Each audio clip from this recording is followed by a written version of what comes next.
So a very warm good morning to all. This is Saloni from Malvi Academy, and today we will discuss about some literary criticism, some literary terms which is very important for our examination. I'm sorry, actually criticism की भी class हो रही है, that's why I have said that criticism. Okay, कुछ literary terms को देखेंगे that are the important. So the first one is plot. What is the plot? Plot is basically the arrangement of the event. But समझ में नहीं आया, arrangement of the event कहने से क्या मतलब है? किसी भी इवेंट को अरेंज करना, सीक्वेंस वाइज अरेंज करना, प्लॉट बोलते हैं. But what is the difference between plot and story? फिर स्टोरी क्या है? अगर किसी भी सीक्वेंस को अरेंज कर दिया तो वो प्लॉट है, फिर स्टोरी क्या है? So the aspect of novel, the E.M. Foster का लाइन है. E.M. फॉस्टर ने अपने वर्क में इस पर्टिकुलर एक एग्जाम्पल दिया है. ओके, एंड मेरे प्रोफेसर ने मुझे सुनाया था, मुझे वो हमेशा याद है, तो मैं उसे शेयर कर रही हूँ. एक था राजा, एक थी रानी, दोनों मर गए, खत्म कहानी. Okay, this is a story. एक था राजा, एक थी रानी, दोनों मर गए, खत्म कहानी. This is the story. But what is the plot? अब देखना, इसको मैं अरेंज करूंगी. एक था राजा, राजा मर गया, राजा के गम में रानी मर गई. क्या किया मैंने? पर्टिकुलर स्टोरी लाइंस को उठाया और उसको एक सीक्वेंस में अरेंज कर दिया. That is the arrangement of event, and arrangement of event is called the plot. Story is not story में systematic plot नहीं है. Story is also an arrangement, but plot is different thing. Plot is an arrangement of every event. मैंने arrange किया एक एक event को. Story में मैंने बोला एक था राजा, एक थी रानी, दोनों मर गए, खत्म कहानी. ओके, दूसरी side when we talk about the plot, उस टाइम मैंने बोला एक था राजा, राजा मर गया. पहले राजा मर गया, उसको एक बिगनिंग क्रिएट किया, then middle and then end. Aristotle ने प्लॉट के बारे में कहा है कि plot should be the follow of unity. The beginning, middle and end को फॉलो करना चाहिए प्लॉट में. ओके, सो मैंने क्या किया? एक था राजा, राजा मर गया, एक प्लॉट बना. राजा के मरने के गम में रानी मर गई, प्लॉट बना. तो जब हम एक सीक्वेंस में अरेंज कर रहे हैं इवेंट को, दैट इज द प्लॉट. समझ में आ रहा है? So in a dramatic and narrative work, plot in constituted by the arrangement of event and action and particular order. एक ऑर्डर में अरेंज करना किसी भी इवेंट को प्लॉट कहलाता है. With a purpose to achieve and desired artist and the emotional effect. Aristotle in his Poetics uses the term mythos for the plot. Okay, and it is important, which roughly corresponds to the modern day plot. The difference between the story and the plot that I have said. What's happened?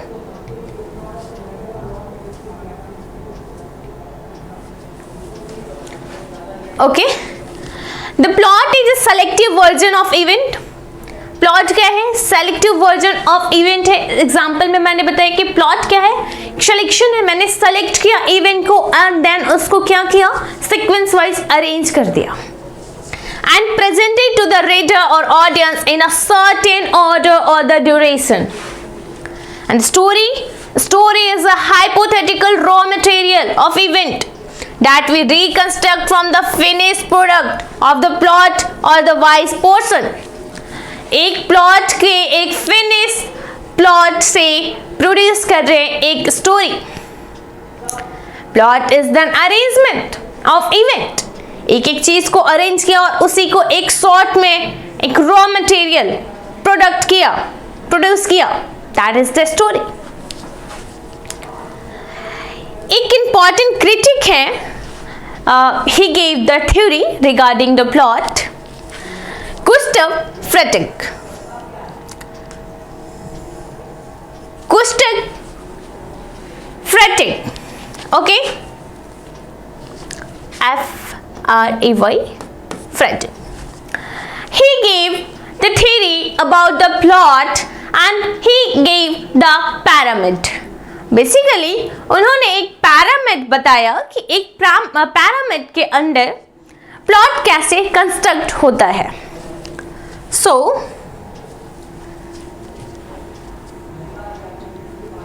yeah, this is the pyramid. The plot में सबसे पहले exposition और introduction होता है, then rising action होता है, and the middle portion is called the climax.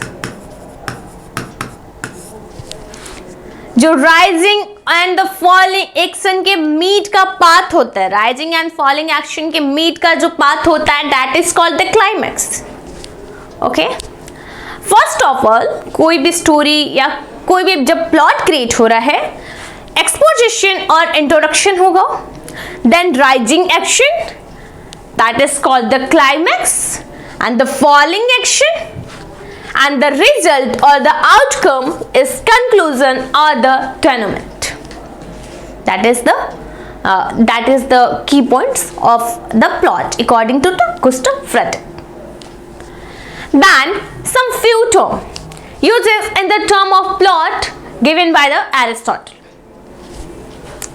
The first one is complication, that means preparation for the plot. Then peripeteia. Peripeteia is reversion of the peripeteia is referred to the reversion of hero fortune. And in the most famous work of Aristotle, Poetics, in the concept of tragedy, Aristotle gave the concept of catharsis. Aristotle gave the concept of hamartia, concept of peripeteia, agnosis. What is the catharsis? Catharsis is basically about the arising of emotions. Plato says that this tragedy is not healthy. Tragedy जो है harmful है. Tragedy is harmful for our soul because it arouses our emotion. हमें रोना आता है tragedy देखने के बाद, तो ये क्या है? harmful है. But the Aristotle says that these emotions जो अराउज हो रहा है, जो हमारे इमोशंस, ये क्या कर रहा है? प्यूरिफाई कर रहा है हमारे सोल को, and that is known as the catharsis. What is the hamartia? Hamartia is basically a error of judgment, जिसमें क्या होता है, हीरो की क्वालिटीज, हीरो को सारी क्वालिटीज होती है, बट हीरो का एक एरर ऑफ जजमेंट उसको डाउन कर देता है. What is the peripeteia? Peripeteia is basically a reversal of the hero's fortune. What is the agnosis? Agnosis is the discovery of truth. When we take the example of Oedipus Rex, most important work by the Sophocles, and इसी का example literary theory में, psychoanalysis theory, Sigmund Freud, Oedipus complex. The most important term is Oedipus complex or the Electra complex. Okay, Oedipus Rex की story में जो Oedipus जो हमारा king है, उसकी स्टोरी में हमें देखने को लास्ट एट द एंड हमें क्या देखने को मिलता है? ट्रूथ. जब उस पर्टिकुलर किंग एडिपस को पता चलता है कि अनफॉर्चुनेटली वो अपने ही फादर को मार चुका है और अपने ही माँ जो कास्टा के साथ वो उसने शादी कर लिया है, दैट क्या है? Discovery of the truth is known as the agnosis. And the last is the denouement, that means outcome.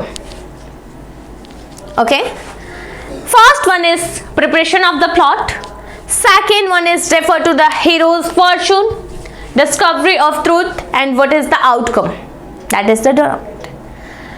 That is the whole process to creating a plot. Then what is the सब plot? Plot के अंदर एक और plot की बात होती है, story with in the story, play within the play. आपने ये वर्ड सुना होगा कि एक प्ले के अंडर में प्ले। जब भी कोई इमेजिनेशन की बात हो रही है, कोई ड्रीम्स की बात हो रही है, तो play within the play. Then what is the subplot? The concept of subplot is not a part of the classical theory of the drama. Subplot का जो पार्ट है वो एरिस्टोटल ने नहीं दिया है। Aristotle को ऐसे प्लॉट बिल्कुल नहीं पसंद थे जो वन कैरेक्टर के अराउंड घूमते थे। For example Charles Dickens Oliver Twist, the whole novel Oliver Twist revolve around the one character Oliver. So जो ये सब प्लॉट का जो आइडिया है वो हमारे एंशिएंट ग्रीस एरिस्टोटल ने नहीं दिया है। बेसिकली ये सब प्लॉट हमें एलिजाबेथन ड्रामा में देखने को मिलता है। Okay, for example William Shakespeare के drama Hamlet. It is rather a later contribution which was most frequently used in the Elizabethan drama. A subplot is the second story running parallel to the main story. Subplot क्या है या play within play क्या है? एक और story चलती है, उसी स्टोरी जो मेन स्टोरी है उसके पैरेलल में एक और स्टोरी चलती है। That is the concept of subplot, which is on fascinating and the completeness. The subplot add the information to the main plot and provide the reader with the broader and the clear perspective of the life of the protagonist. जो subplot है, subplot क्या करता है? Detail provide करता है, main plot का detail provide करता है सबप्लॉट। ओके, सो यहाँ पे हमारा कंक्लूड होता है प्लॉट। आई थिंक समझ में आ गया होगा, मैंने एग्जाम्पल्स के साथ भी समझाया। Okay, then come to the paradox. What is the paradox? Paradox that means controversial. Paradox कहने का ही मतलब है, हिंदी में इसको कहते हैं विरोधाभास। दैट मीन्स ऐसा स्टेटमेंट जो एकदम कंट्रोवर्शियल है, कुछ एकदम एब्सर्ड है, इलॉजिकनेस देखने को मिलेगा पर्टिकुलर स्टेटमेंट में, but it conveyed a deeper meaning. That is called the paradox. Okay, समझ में नहीं आया? एग्जाम्पल के साथ समझाते हैं। The most famous poem by the William Wordsworth, My Heart Leaps Up, उसमें एक पर्टिकुलर बहुत फेमस लाइन है, the child is the father of man. The child is the father of man. कितना इलॉजिकल लगता है सुनने में, the child is the father of man, how is it possible? But it convey the deeper meaning. क्या convey करता है बच्चे?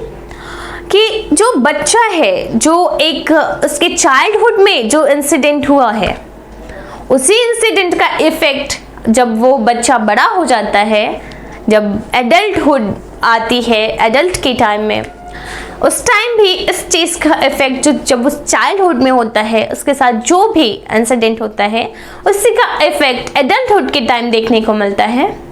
उसी की बात यहाँ की गई है। It convey the deeper meaning. That is the paradox. The most famous example, another famous example is George Orwell, The Animal Farm. Okay? I'm sorry. So, in The Animal Farm, here is one famous statement by the George Orwell. Is the all animals are equal, but some are the more equal. It's also बहुत illogic लग रहा है। All animal are equal but some are more equal. क्या कहना चाह रहा है? कुछ समझ नहीं आ रहा है, कॉन्ट्रोवर्शियल है, but it convey the deeper meaning. किसकी बात की गई है? कि कुछ लोग ज़्यादा सुपीरियर हैं, इस चीज़ की बात यहाँ की गई है। सो अब आपको समझ में आ रहा है पैराडॉक्स। एक बहुत फेमस एग्जाम्पल लेते हैं। हमारे पोइट्स, हमारे जो पोइट्स होते हैं वो बोलते हैं चांद तारे तोड़ कर ले आऊंगा। ओके, बट इलॉजिक लग रहा है, कैसे कोई चांद तारा तोड़ के ला सकता है अपने बिलवेड के लिए? But it conveyed a deeper meaning. That means वो कुछ भी कर सकता है अपनी बिलवड के लिए। That is the example of paradox. Okay, so paradox is a statement or the situation that seem the self contradictory।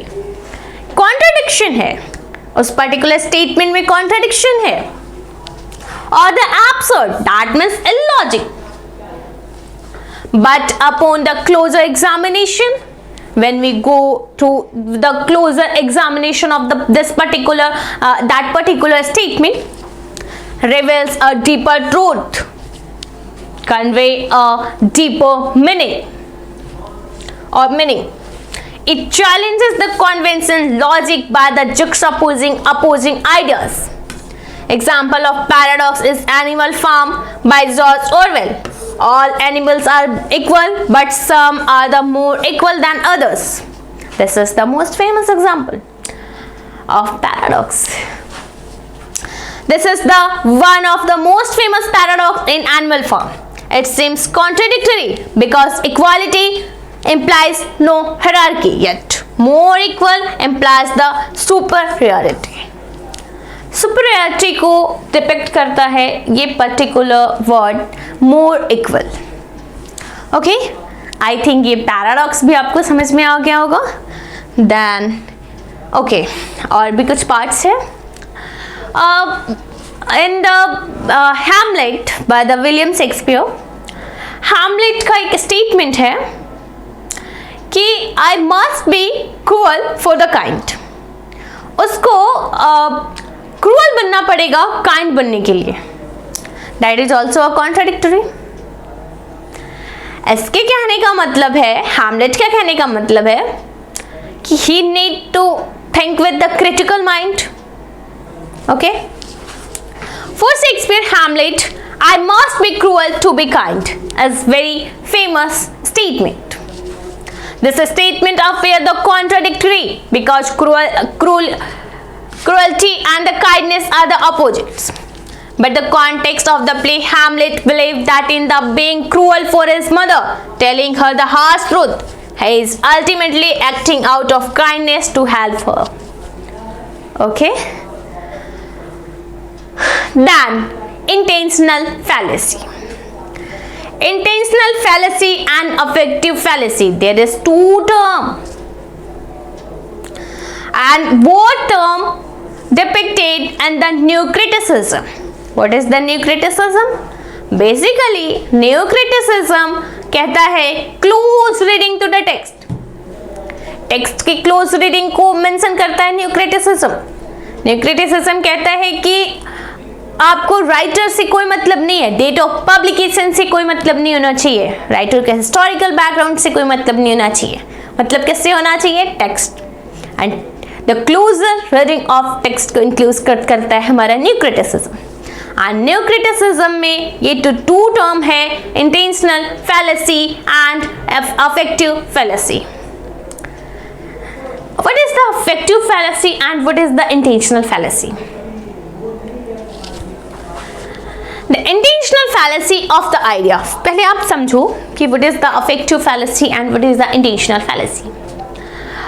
एक राइटर है, सपोज अगर मुझे अच्छा लगता है विलियम वर्ड्सवर्थ को पढ़ना, एंड मेरे फेवरेट पोएट में आते हैं विलियम वर्ड्सवर्थ। विलियम वर्ड्सवर्थ की किसी भी राइटिंग को अगर उनके किसी भी राइटिंग से, for example Tintern Abbey, okay, Tintern Abbey by the William Wordsworth is very famous poem, okay. So Tintern Abbey से मैं काफ़ी ज़्यादा अफेक्टेड हूँ और विलियम वर्ड्सवर्थ की मैं किसी दूसरे पोम को पढ़ रही हूँ, लेकिन मैं टिंटन एबे का ही आइडिया, टिंटन एबे का सोर्स, टिंटन एबे से इन्फ्लुएंस होकर उस पर्टिकुलर वर्क को पढ़ रही हूँ कि अच्छा टिंटन एबे में पर्टिकुलर विलियम वर्ड्सवर्थ ने इस पर्टिकुलर लाइन में इसका मतलब ये है। तो जो मेरे सेकंड पोएम है उसमें भी टिंटन एबे के सिमिलर ही कुछ आइडियाज होंगे। जो रीडर है, जो मैं, if I am the reader, तो मेरी जो इंटेंशन है, मेरा जो अफेक्शन है रिगार्डिंग दिस टेक्स्ट, वो क्या है? गलत है। हो सकता है कि टिंटन एबे में विलियम वर्ड्सवर्थ ने जो आइडियाज डाला हो वो दूसरे पर्टिकुलर वर्क में नहीं डाला हो, बट मैं जो कंसिडर कर रही हूँ वो गलत है. That is the affective fallacy. Okay, affective fallacy that means जो रीडर है वो अपने आप से ही सोच ले रहा है. राइटर का इंटेंशन से नहीं, राइटर के इंटेंशंस मैटर नहीं कर रहे, जो रीडर के इंटेंशंस मैटर कर रहे हैं. That is the affective fallacy. What is the intentional fallacy? Intentional fallacy is all about the writers intention. हम जब 10th में 12th में जब हम पढ़ते थे तो हमारे क्वेश्चन आते थे ना कि पर्टिकुलर इस पोम के पीछे राइटर का क्या मोटिव है, राइटर का क्या इंटेंशन है.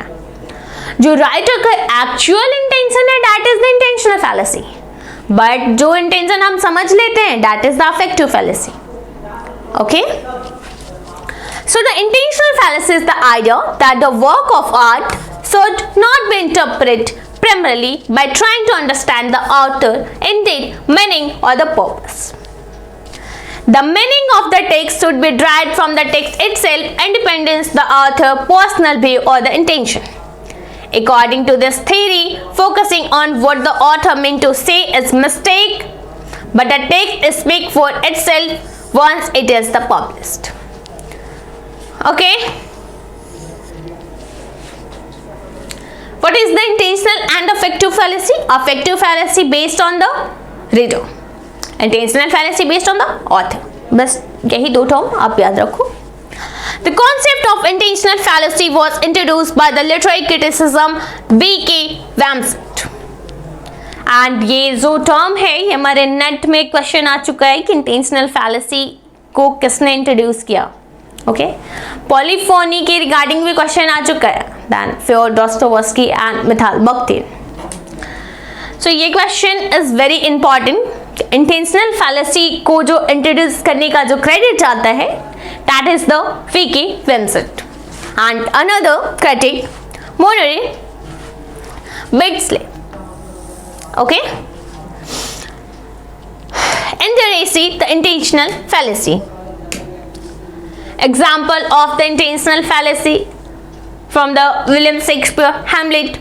Some interpretation of the Hamlet focus on the word Shakespeare might have been thinking about the morality.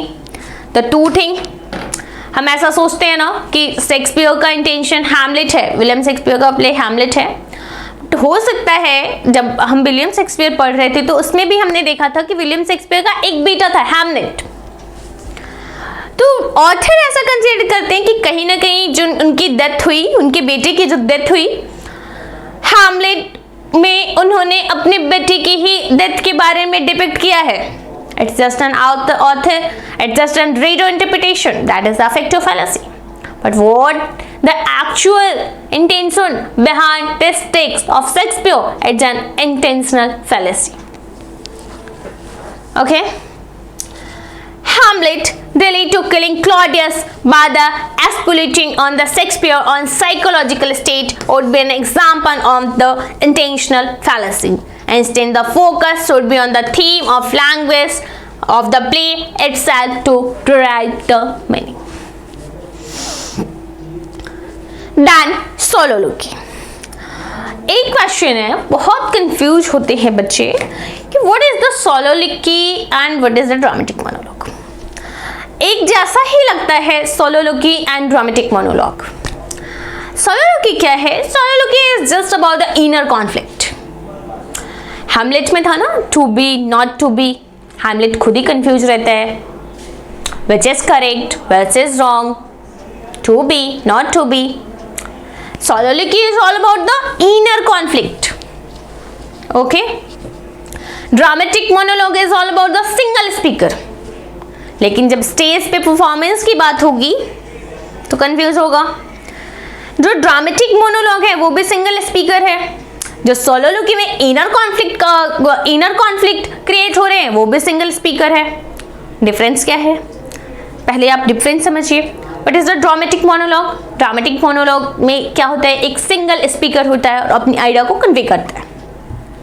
Okay, so difference ये है कि ड्रामेटिक मोनोलॉग में उस पर्टिकुलर कैरेक्टर का मोटिव होता है ऑडियंस को सुनाना.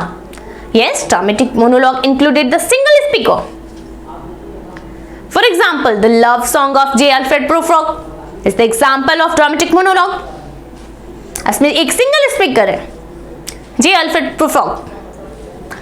लेकिन ड्रामेटिक मोनोलॉग में कैरेक्टर का मोटिव होता है ऑडियंस को सुनाना कि मेरे साथ ये प्रॉब्लम है, मुझे ये प्रॉब्लम का सॉल्यूशन चाहिए, मेरे साथ बुरा हो रहा है.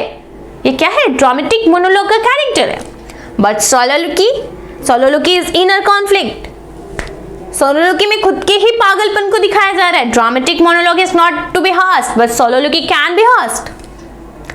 मेरे अगर इनर कॉन्फ्लिक्ट है तो हो सकता है कि मैं पागल हूं और मैं चिल्ला चिल्ला के अपनी दुख को बता रही हूं, और ये मेरा इनर कॉन्फ्लिक्ट है. मेरा मोटिव नहीं है मेरे ऑडियंस को सुनाना.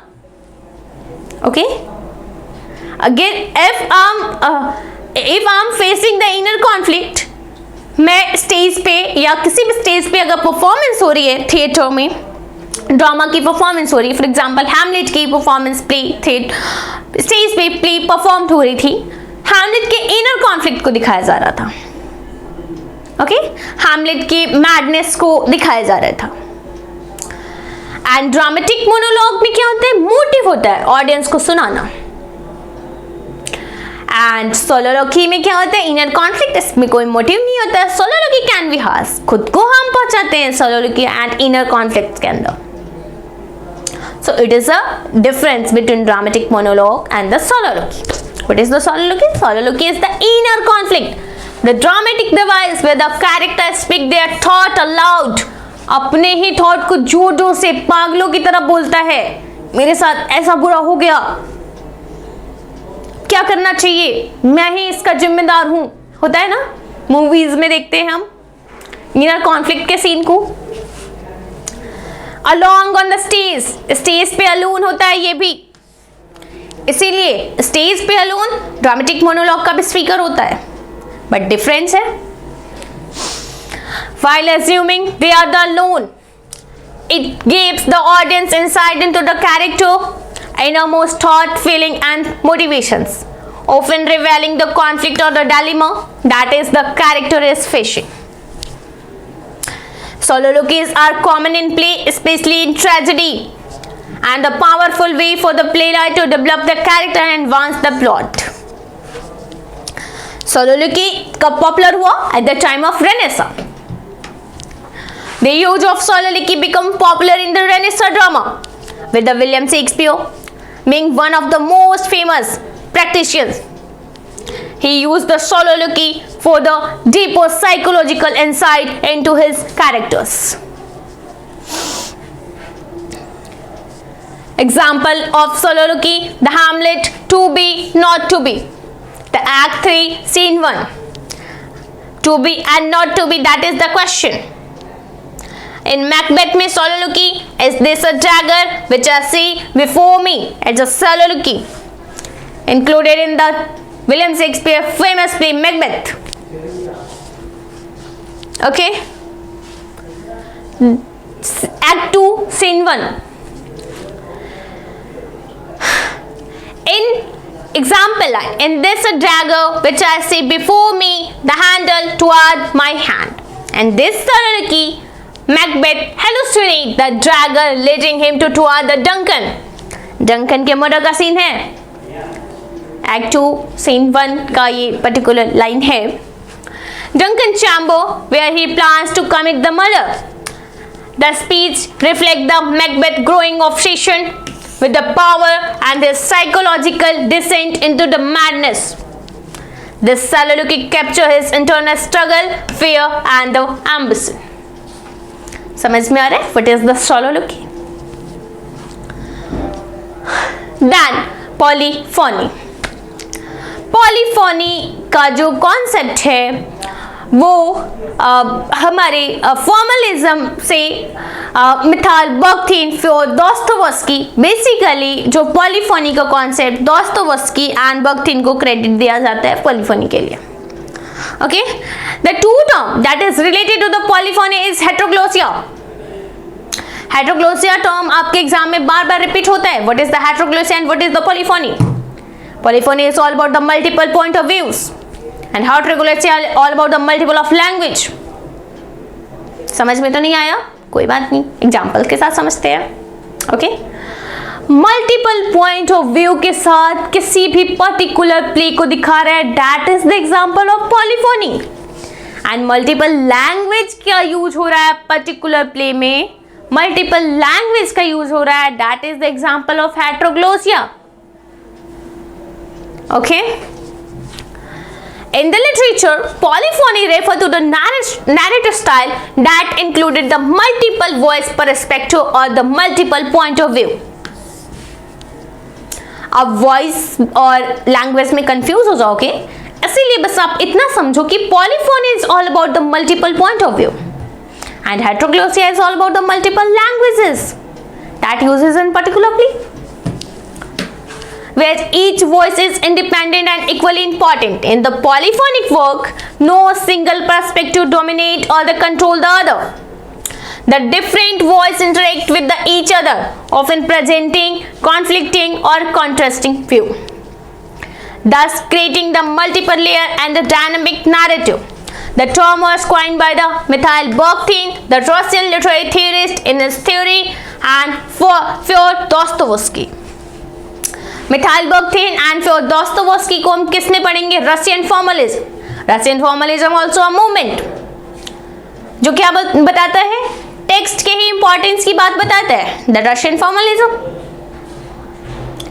रशियन फॉर्मलिज्म स्टार्ट कहाँ से हुआ? मॉस्को, रशिया, जिसमें Mikhail Bakhtin, Fyodor Dostoevsky, Victor Shklovsky Russian formalism के अंडर क्रिटिक हैं. Okay,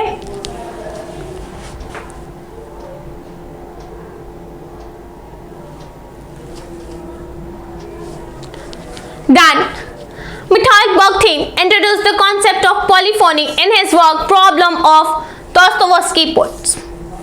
He described the Dostoevsky novel as a polyphonic because they feature variant independent characters who express the diverse and often contradictory viewpoint.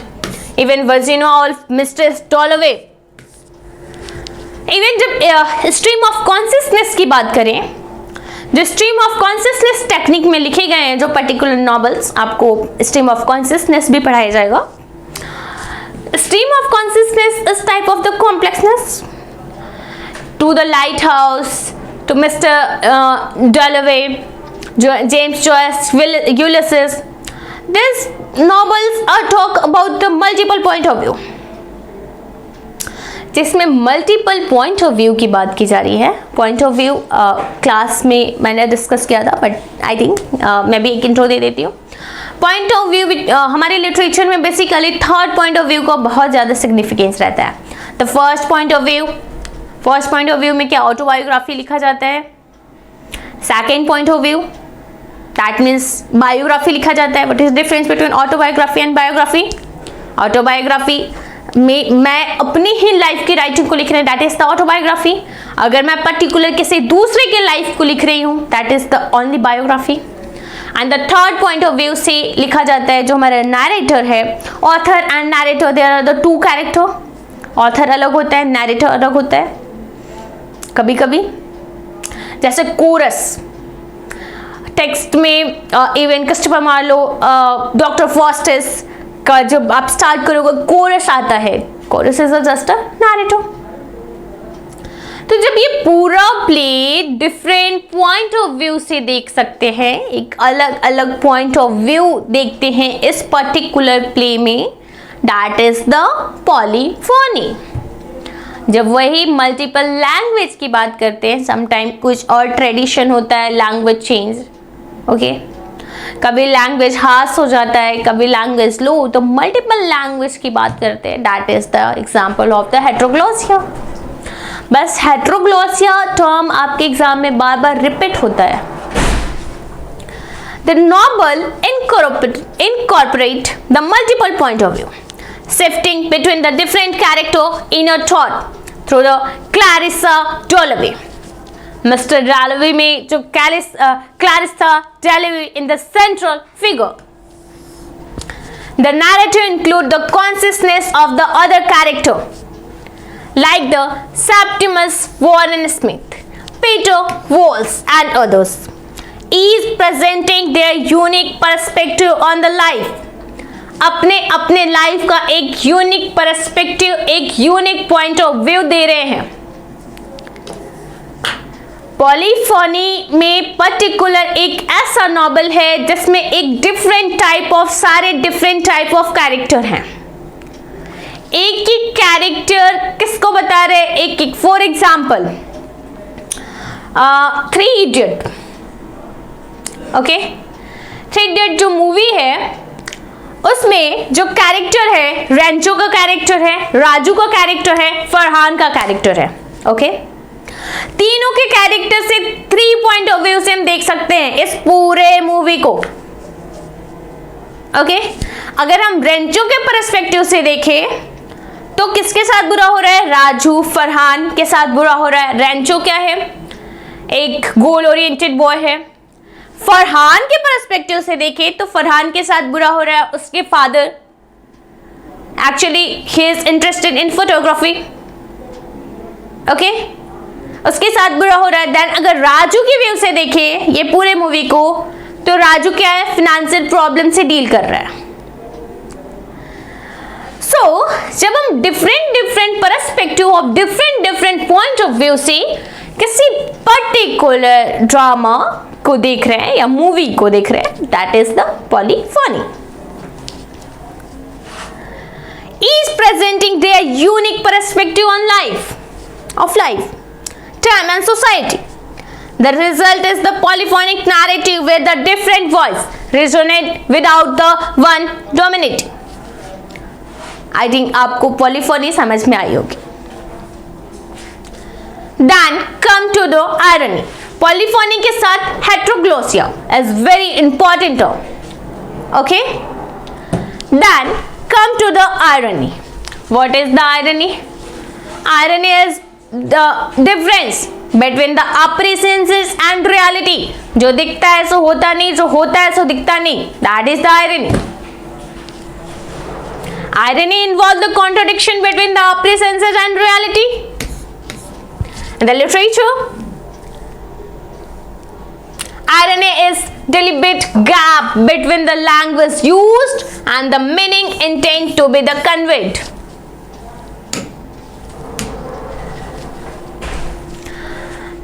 Irony एक ऐसा meaning जो दिखता है तो होता नहीं। मैंने कहा he is the honest man, he is the honest man, that means he is not honest, he is the dishonest man. क्या हुआ, जो दिखता है सो होता नहीं। मैं क्या बोल रही हूँ, he is the honest man, जो लेकिन मेरा टोन है वो क्या बता रहा है, he is not the honest man. Irony convert हो गई, okay? तो irony is the deliberate gap between the appearances and reality. The type of irony, the first one is verbal irony. Verbal irony involves the discrepancy between what is said and what is really meant. कि हम क्या कह रहे हैं और क्या मतलब है। Verbal irony, मैंने एग्जाम्पल दिया, is the honest man.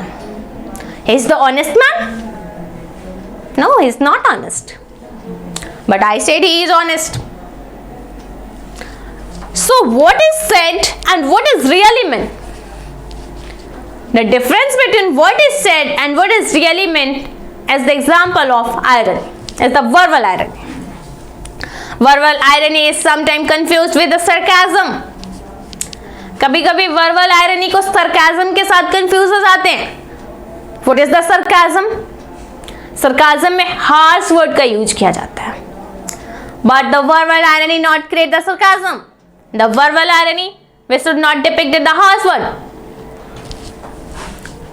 But sarcasm is harsh and direct, while verbal irony implied or the indirect. For example, and Brutus is an honorable man. Then dramatic irony.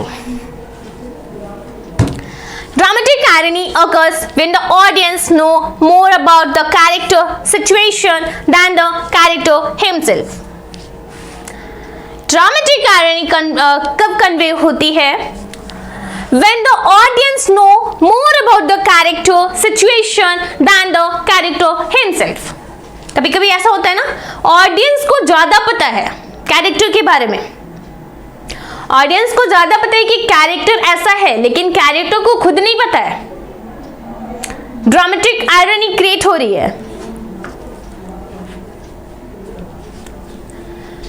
For example, Duncan's description of the Macbeth castle is the example of dramatic irony. The audience foresee the outcome that is the different from the character expectations.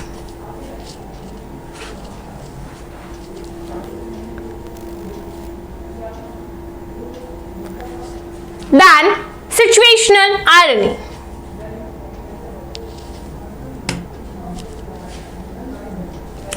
Situational irony based on the situation. An outcome that turned out to be very much different from what was expected, or difference between what was expected to happen and what actually occurs. That is the situational irony. कभी कभी character को, कभी कभी audience को ऐसा लगता है कि पर्टिकुलर ये सिचुएशन होने वाला है पर्टिकुलर किसी ट्रेजेडी में, किसी प्ले में.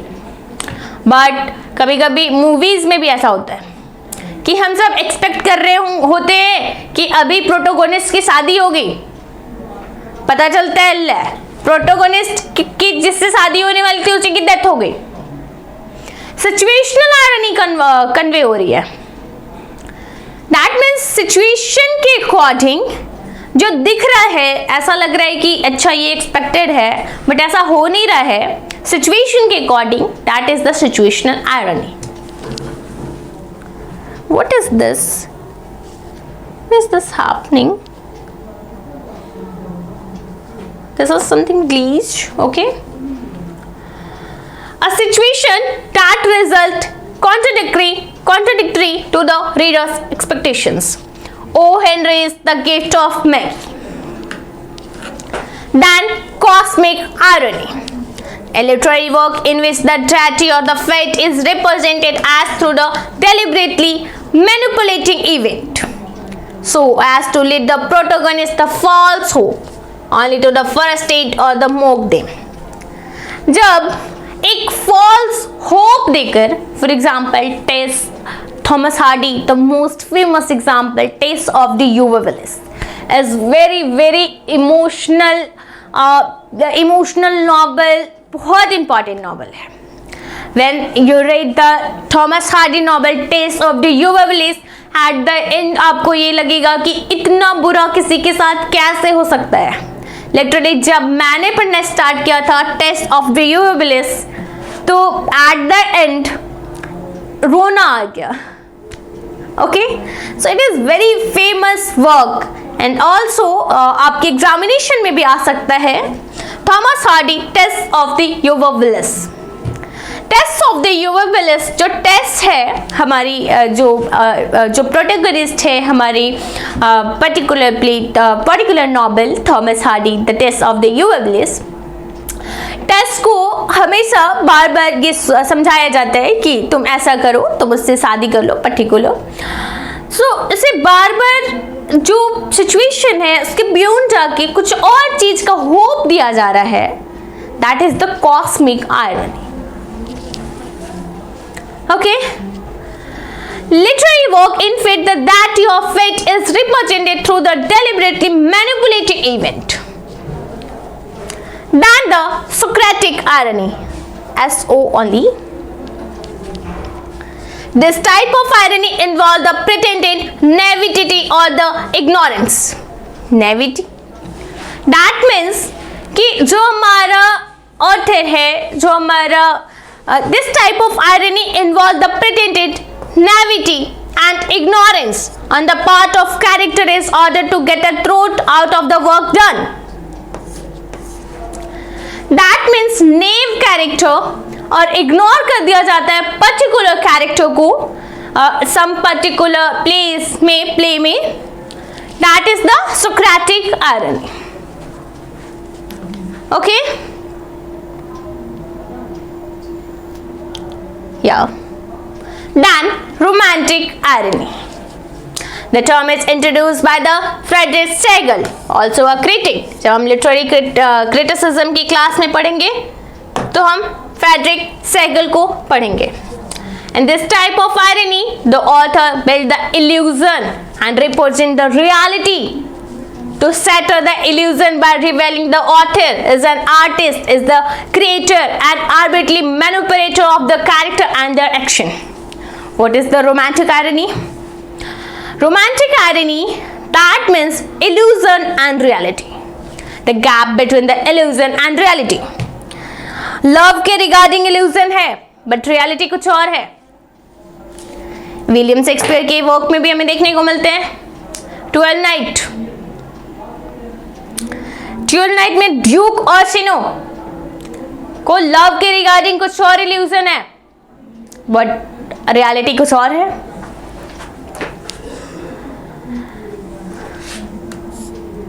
Lord Byron, Don Juan, D.H. Lawrence, Tristram Shandy is the example of romantic irony. Then verisimilitude, another important term. What is the verisimilitude? For example, जब हम पिज्जा लेने जाते हैं, ओके, एक पिज्जा मैंने बनाया. What is the pizza? किसको pizza कहते हैं? पिज्जा ब्रेड है. ब्रेड के बाद उस पर केचप लगाया, चीज लगाया, वेजिटेबल लगाया, दैट इज द पिज्जा. दूसरा पिज्जा मैंने बनाया और ये भी ब्रेड है, इसमें मैंने केचप नहीं लगाया, चीज लगाया, वेजिटेबल भी पुट किया. ओके, क्या इसको कुछ और बोलेंगे या इसको भी पिज्जा बोलेंगे? इसको भी पिज्जा ही कहेंगे. So it is similar to the pizza. This is the example of verisimilitude. This is the actual thing. And इसी actual thing के अकॉर्डिंग उसके बेस पे किसी दूसरी चीज को कंसीडर किया जा रहा है. That is the example of verisimilitude. Another example. एक छोटी बच्ची है, ड्राइंग क्रिएट कर रही है. वो अपनी माँ की ड्राइंग को बना रही है और जब उसका ड्राइंग खत्म होता है तो वो बोलती है कि यस, ये तो मेरी माँ है, और अपनी माँ को दिखाती है कि ये देखिए, ये आपकी ड्राइंग है जो मैंने बनाई है. Okay, but it is not the actual. जब हम उसी को हम कंपेयर करते हैं उसकी माँ की एक्चुअल फोटो से और उसकी ड्राइंग से, but it is not the actual, क्योंकि छोटी बच्ची है. So it is the verisimilitude, example of the verisimilitude. And literature में क्या होता है?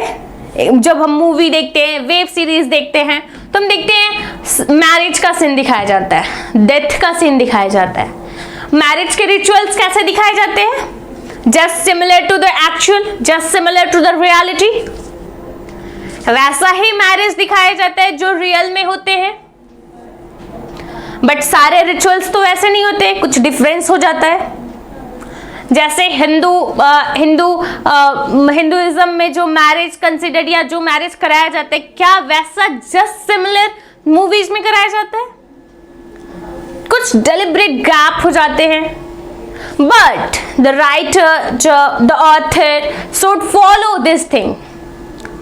सोसाइटी के रियलिटी को उनको अपने वर्क में डिपिक्ट करना है कि मैरिज कैसे परफॉर्म होते हैं. एक्चुअल मैरिज के जैसे ही परफॉर्म कराने हैं, एक्चुअल डेथ के जैसे ही हमें डेथ के लिए हमें ड्रामा परफॉर्म करना है. That is the example of verisimilitude. एक राइटर, एक author should follow the real incident. Okay,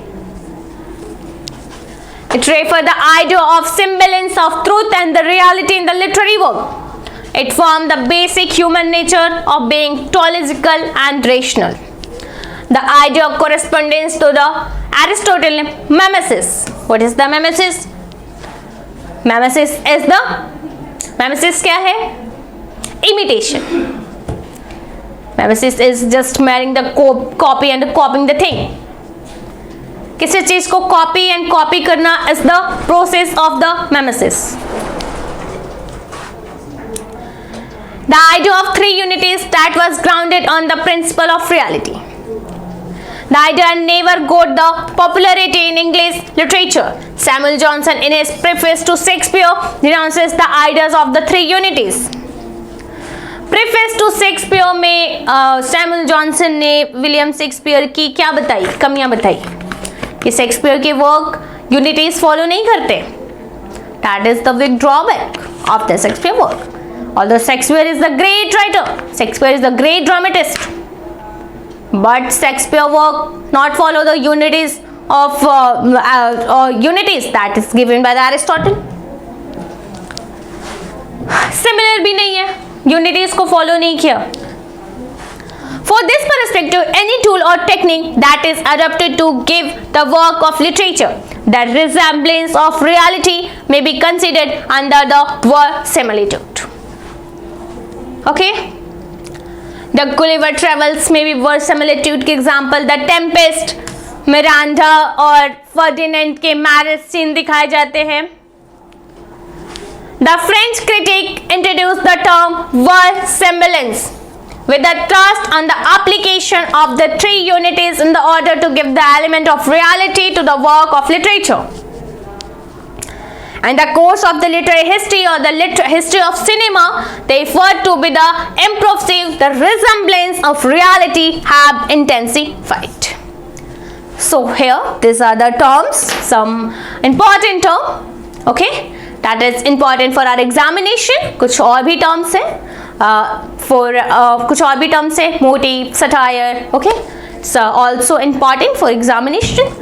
next class में हम कुछ और लिटरेरी टर्म्स को डिस्कस करेंगे विच इज़ इम्पॉर्टेंट. ओके, फिर लिटरेरी जोनरास को भी डिस्कस कर सकते हैं. ओके, सो समझ में आया, एक एक वर्ड आपको, एक एक टर्म आपको समझ में आया या नहीं आया?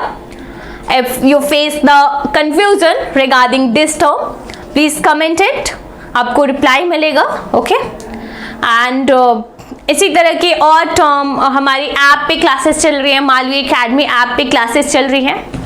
If you want to join a course, so please visit the app Malvi academy. Okay, and course पे हमारी क्लासेस कंटिन्यू चल रही है. तो जो भी CUET देना है जिन बच्चों को, प्लीज़ अब सीरियस हो जाइए.